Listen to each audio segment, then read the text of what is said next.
Le travail que nous avons effectué ici consiste à faire des prélèvements et en même temps auditer le bâtiment, voir exactement les paramètres d'ambiance et de mesures zoosanitaires, est-ce que c'est respecté.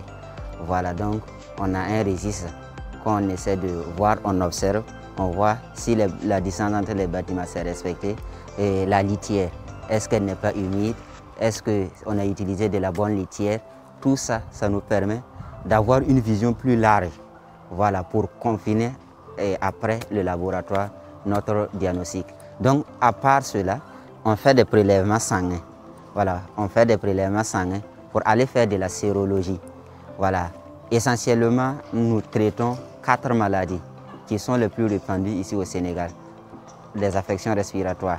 Donc, il y a notamment le mycoplasme, il y a l'influenza aviaire faiblement pathogène, il y a la maladie de Newcastle et puis bronchite infectieuse.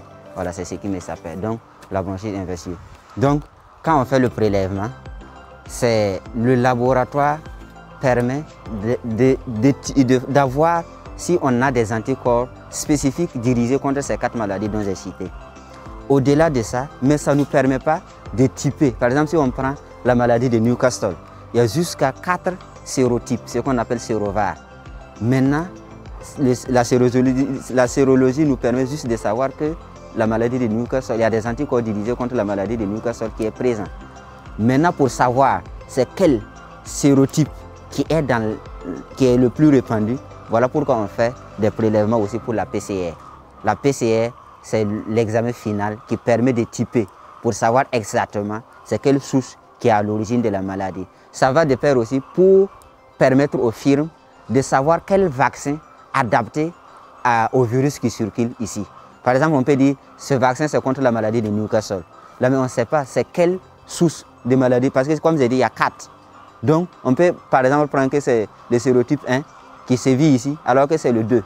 Donc, la PCR va nous permettre de savoir que c'est sérotype 1 ou bien 2 ou 3 ou 4 qui est en train de sévir et par conséquent d'adapter la vaccination à ça pour pouvoir prévenir et accroître encore la production avicole au Sénégal.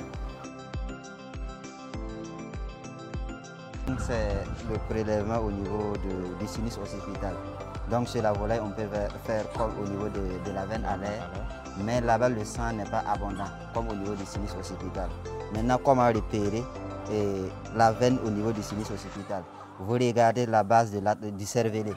La base du cervelet, vous poussez votre doigt juste en arrière.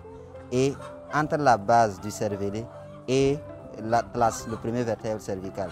Donc vous pouvez avoir cette jonction-là.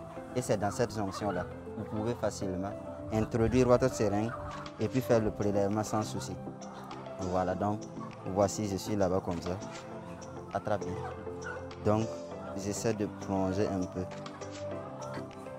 Donc normalement, si tu es dans la veine, l'oiseau doit bouger. Tu sauras que tu es dans la veine. Voilà. Comme ce sont des petits sujets, c'est vrai que